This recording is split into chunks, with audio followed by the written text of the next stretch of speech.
Téléspectateurs Tandem TV, bonsoir. Je suis ravie de vous retrouver ce soir pour un nouveau fabuleux destin de femme, toujours accompagnée de ma binôme, mon amie Isabelle Didier-Oliel. Bonsoir Isabelle. Salut Galit. Comment ça va? Très bien. Pessard s'est bien passé?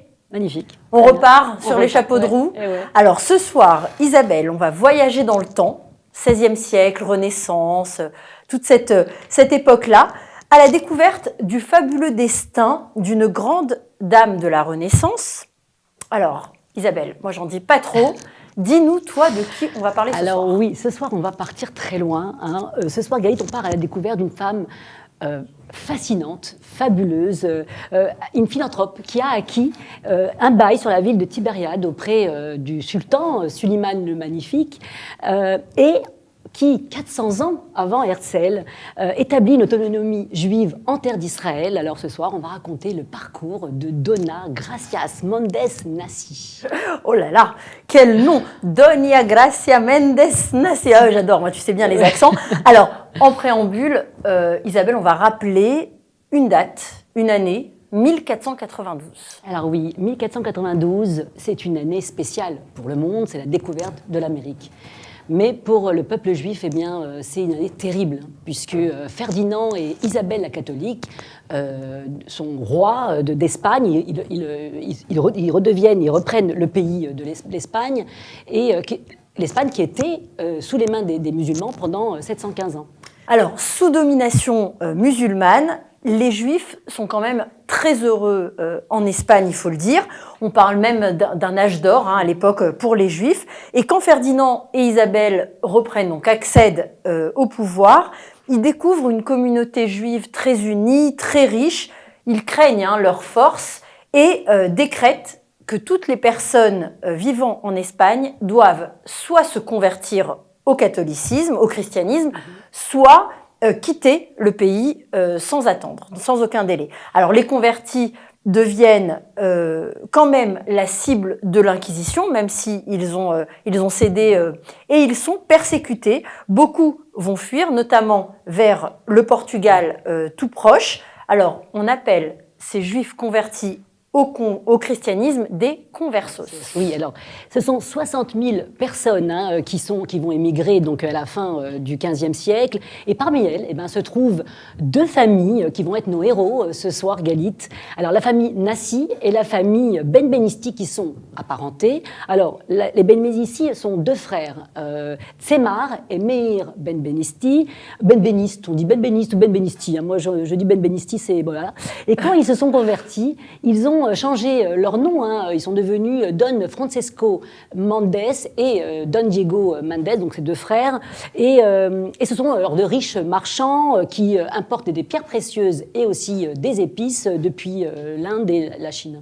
Alors c'est dans cette noble famille, c'est dans la noble famille Nassi que naît Béatrice della Luna, dont le nom hébraïque n'est autre que Doña Gracia.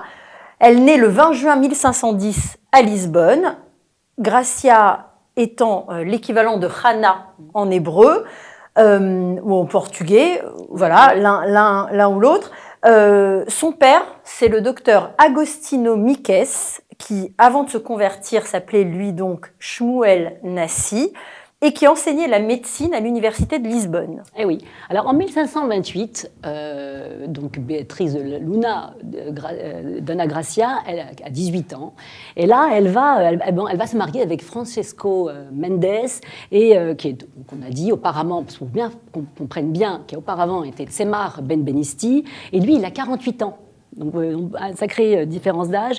Il y aura deux cérémonies ce soir-là, lors de leur mariage. Alors, la première, c'est dans la grande église majestueuse de Lisbonne, auprès de toute l'aristocratie.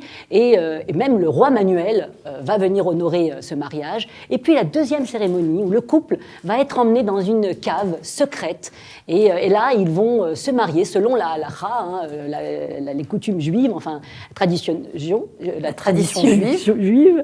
Et devant leurs parents et le rabbin. Et le rabbin. Donc ils n'avaient pas perdu en fait. Non. Ils continuaient en cachette. Ouais. Alors Isabelle, il faut expliquer un peu qui était le mari de Doña Gracia parce que c'est quand même pas n'importe qui. Ah oui, alors voilà. Alors, Francesco Mendes, au moment où il épouse Donna Gracia, est le plus grand négociant en épices d'Europe, et particulièrement le poivre noir. Alors, il va découvrir le poivre noir en Inde.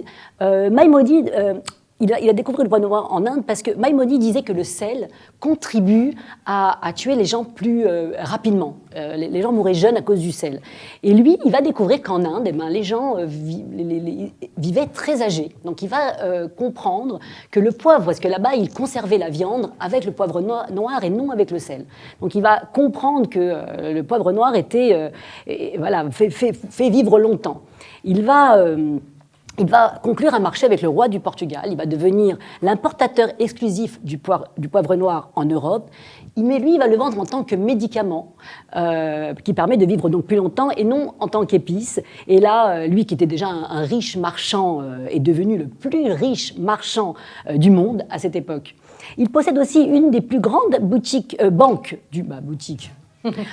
du monde, la banque Mendes, et c'est une famille qui s'anoblit, puisque le neveu Joseph Nassi va devenir aussi duc de Naxos, et donc c'est une famille très importante, mais qui, comme de nombreux coreligionnaires, vont devoir toujours cacher leur judaïsme.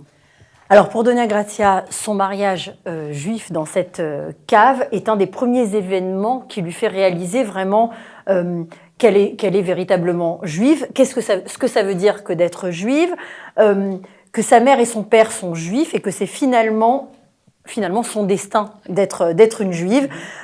Son mari, Don Francesco, 30 ans de plus qu'elle, comme tu l'as dit, très charismatique, lui apprend comment vivre son judaïsme dans cette période un peu trouble pour les juifs. Il lui explique que c'est un droit, mais non une obligation. Il la guide, elle se met à lire la Bible, elle s'instruit. Un jour, elle découvre que son mari sauve des juifs en les cachant dans des bateaux sous des sacs d'épices. Elle trouve ça juste extraordinaire et elle veut prendre part à ces missions de sauvetage. Elle décide qu'elle veut être de la partie. Bien sûr, son mari tente de la dissuader en lui disant qu'elle se fait des illusions, que tout ça n'est pas réel. Mais elle est très têtue. Il va découvrir même que sa femme est très intelligente, très brave et même très manipulatrice. Et donc, il va lui faire confiance doucement. Alors, il fait bien d'ailleurs de lui faire confiance puisque Don Francesco Mendes Nassi, lui aussi c'est un Nassi, ils étaient apparentés d'ailleurs les deux familles, meurt malheureusement prématurément en 1536. Dona Gracia hérite donc de ses entreprises, donc une flotte de navires. Elle devient de ce fait donc l'une des femmes les plus riches d'Europe et gère sa fortune d'une main de maître. Ah oui, alors, il faut savoir aussi là, à ce moment-là qu'ils ont eu un enfant, Gracia et Francesco. Elles sont leur unique enfant, Rena, et sa sœur Brenda, elle, a épousé le frère de Francesco, Don Diego Mendes. Et ouais, ils se mariaient à l'époque entre eux. Alors, Diogo Mendes, qui dirigeait donc la branche espagnole de la banque familiale, déplace ses activités à Anvers, en Belgique, où Gracia, abandonnant tous ses biens et une partie de sa fortune au Portugal, va s'installer juste après la mort de son mari en 1536. Elle séjourne avec eux une dizaine d'années. Elle seconde son beau-frère dans les affaires familiales, dans les activités, et dont une des activités principales, et donc avec cette banque, le prêt d'argent, et notamment à des rois et des seigneurs d'Europe. Oui, alors malheureusement, Diego meurt aussi, jeune à son tour, et donc l'empereur Charles V, dit Charles Quint, tente de saisir la fortune familiale, mais Dona Gracia parvient à quitter Anvers en 1549 avec sa fille, sa sœur, donc Brenda, qui est veuve aussi, sa nièce et la plupart de leurs biens. Alors, avant leur départ, un scandale avait éclaté. Brianda, la sœur de Dona Gracia, avait contesté le testament de Diogo, de son mari, qui faisait de Dona Gracia son héritière au détriment de sa propre épouse. Ouais. Alors, bien sûr, il y a eu recours à un arbitrage selon la loi juive qui impliqua un certain nombre de rabbins, parmi lesquels Joseph Castro, l'auteur du Shulchan Arour, qui conclut dans une opinion minoritaire contre Gracia et en faveur de Brenda, la sœur. Bah oui. Alors Gracia se refuge ensuite en Italie, en 1544 ou 46, on ne sait pas trop, mais sa sœur Brenda la dénonce. Alors, peut-être involontairement d'ailleurs, juste parce qu'elle a été peut-être indiscrète, mais auprès des autorités en la désignant comme crypto-juive. Et Gracia fut apparemment arrêtée, emprisonnée et dépouillée de ses biens, et elle va passer 2 ans en prison. Alors Isabelle, on va expliquer quand même ce que c'est, parce que tu as utilisé l'expression crypto-juive. Alors crypto-juif, à l'époque, c'est quand on pratique sa religion en secret et qu'officiellement, on en pratique une autre. Donc là, c'est les maranes, en fait. Les maranes sont des crypto-juifs. Exactement. Alors, à cette époque, Venise abrite une grande communauté marane, jusqu'en 1550. Mais là, tous les maranes sont bannis de Venise. Et Gracia va passer, on l'a dit, donc 2 ans en prison, 2 ans pendant lesquels son neveu, Don Joseph Nassi, va tout faire pour la faire libérer. Il intervient auprès du sultan ottoman, qui était très content, lui, d'engager un conflit avec les marchands vénitiens qui lui faisaient concurrence. Donc là, il dépêche même un émissaire spécial qui exige du gouvernement de Venise la libération immédiate de Donna Gracia et la restitution de sa fortune.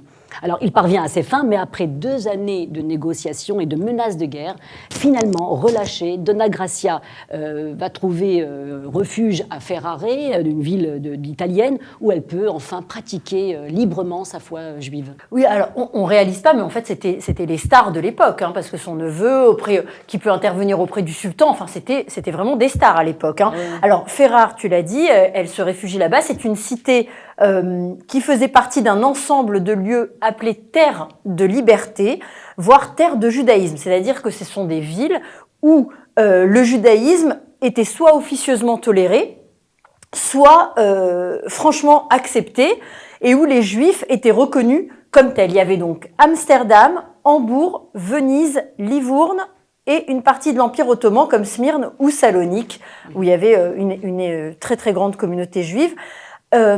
Et de nombreux maranes et nouveaux chrétiens, on les appelait les nouveaux chrétiens, ces juifs contrariés, en profitent et se reconvertissent finalement à leur judaïsme d'origine. Donna Gracia, elle, va suivre l'exemple de son neveu, Joseph Nassi, devenu duc de Naxos, l'un des hommes les plus influents d'Europe, ministre du sultan. Elle se rend à Constantinople en 1553, en passant par Dubrovnik en Croatie. Alors, elle est chaleureusement accueillie par le sultan Soliman le Magnifique, dans ce qui est l'actuel Istanbul. Elle s'installe à Galata aussi, un quartier de Turquie, et devient le centre de l'aide mondiale aux conversos et aux juifs en proie aux persécutions de toutes sortes. Et pour faire tourner ce centre, elle développe ses activités commerciales et joue un rôle diplomatique de dimension internationale au service du sultan ottoman. Alors c'est fou ça. Les activités donc de Donna Gracia consistent en fait à développer et encourager la culture juive, à faire construire des synagogues, des yeshivot, des bibliothèques.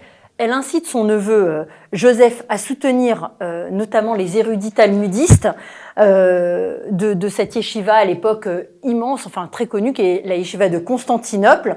Donna Gracia Nassi conçoit le projet donc d'aider ses compatriotes dans la tâche de récupération des croyances ancestrales tombées dans l'oubli. Alors elle s'engage fermement dans la production, donc elle fait produire et imprimer. À l'époque, c'était le début de l'imprimerie, les débuts de l'imprimerie.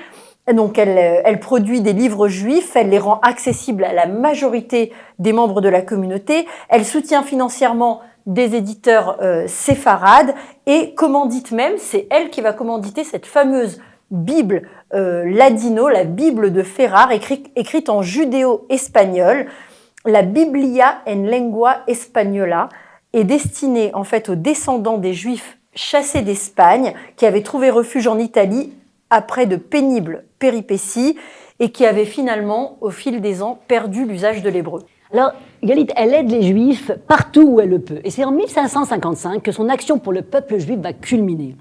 La ville d'Ancône avait été placée sous l'autorité du pape qui, en 1555, fait condamner à mort les conversos revenus au judaïsme. Alors, leurs biens sont confisqués, beaucoup parmi eux sont mis en prison, torturés, 26 meurent sur le bûcher. Dona Gracia demande au consul turc d'intervenir, alors celui-ci accepte et envoie un message au pape Paul IV pour lui demander de libérer les prisonniers et de les dédommager des biens confisqués. Alors le pape refuse, poussé par Dona Gracia, le sultan décide de boycotter le port d'Ancône pendant 8 mois. Alors là, ça représente vraiment le premier acte politique des Juifs de diaspora pour se défendre. Et parmi les victimes de la folie du pape, eh bien, là se trouvait le chef de la traduction de la Torah, le docteur Amitos Los Santos, qui était un médecin remarquable. Oui, alors Dona Gracia, bien sûr, elle est peinée par cette situation, par tout ce que subissent les Juifs. Elle est énervée, elle est frustrée. Elle réalise finalement que le peuple juif sera toujours poursuivi, persécuté, et que la solution est de prendre véritablement notre destin en main. Elle ne veut pas attendre que la rédemption vienne de là-haut, vienne de Dieu. Elle veut agir. Et oui, elle pense qu'il faudrait utiliser l'argent et immigrer vers un lieu sûr.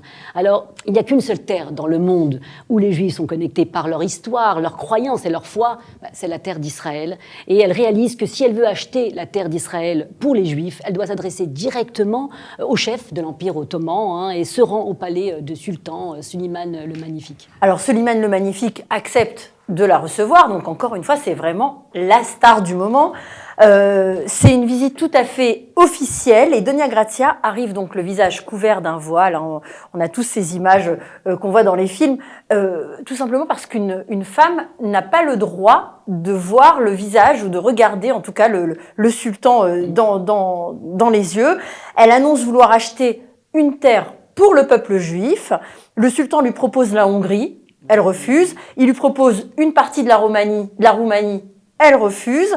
Et alors qu'il pense qu'elle désire, qu'elle veut juste un territoire plus grand et que ce qu'il lui propose est tout petit, elle lui réclame, comme tu le disais, la terre d'Israël pour le peuple d'Israël.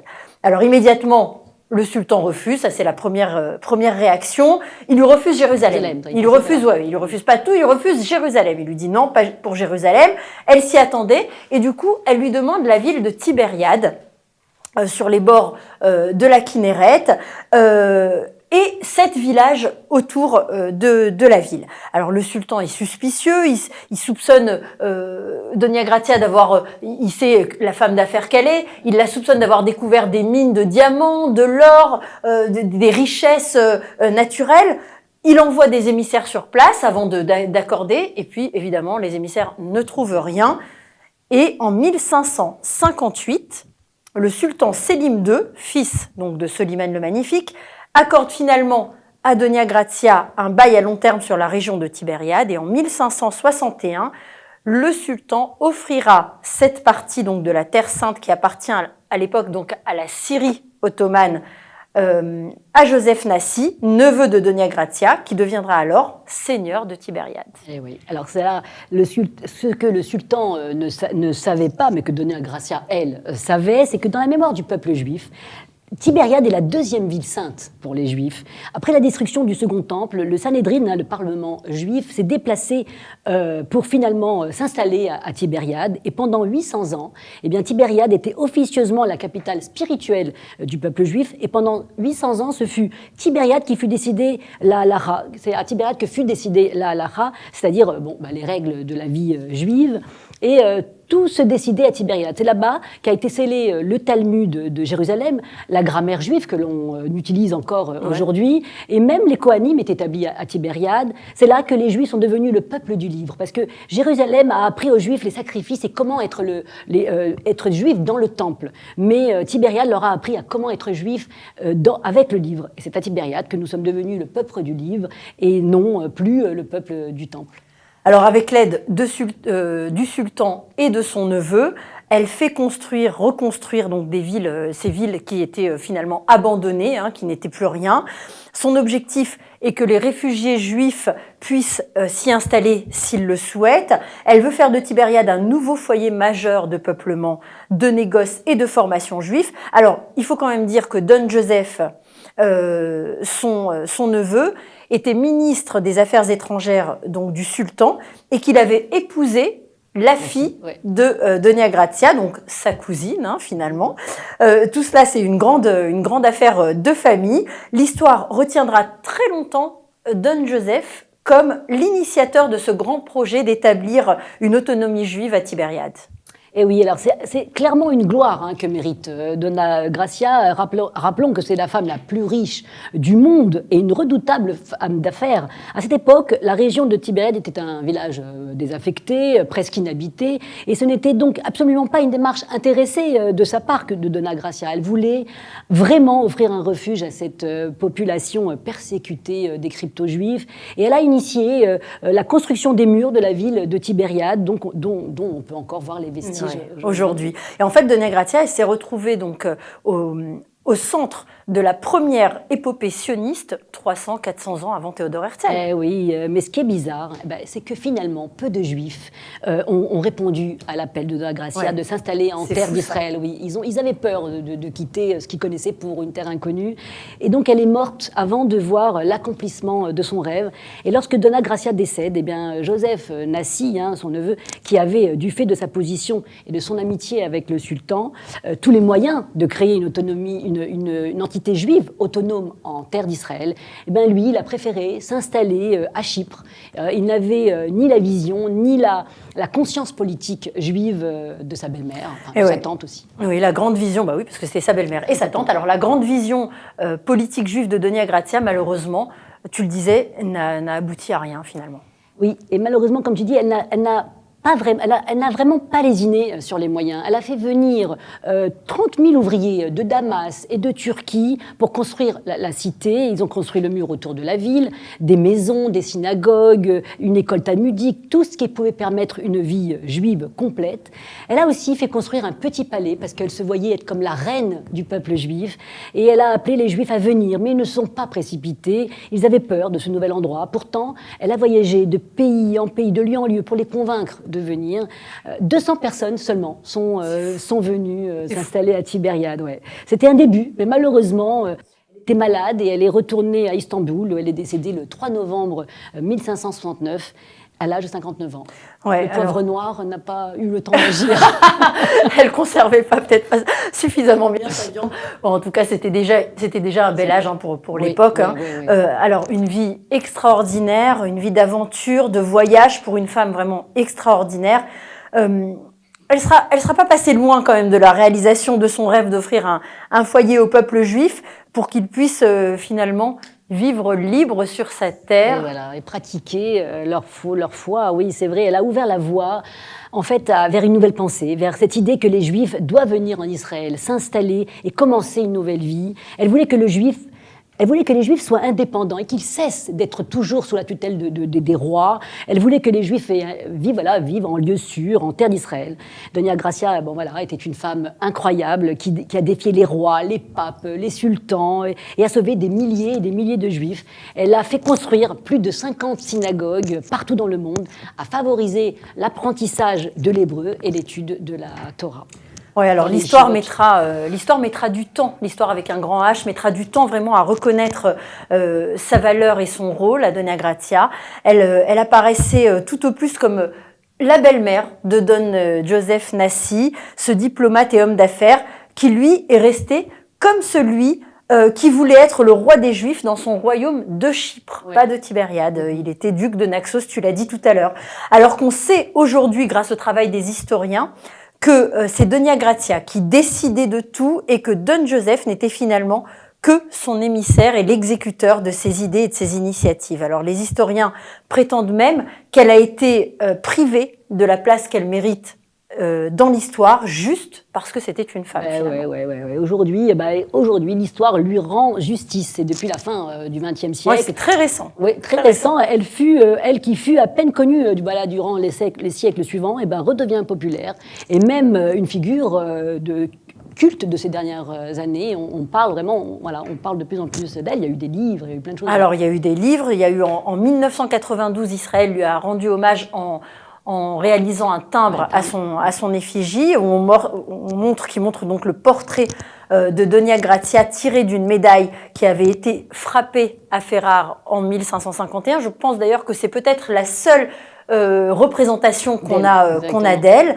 Il y a un musée. Il y a un musée, Musea Gracia est créé à Tibériade par Yaakov Amsalem, un entrepreneur de tourisme, et est géré par l'historien Zvi Shaik. Il est consacré à la vie et à l'œuvre de la philanthrope. Alors Zvi Shaik a fait un doctorat sur la vie et l'œuvre de Donia Grazia.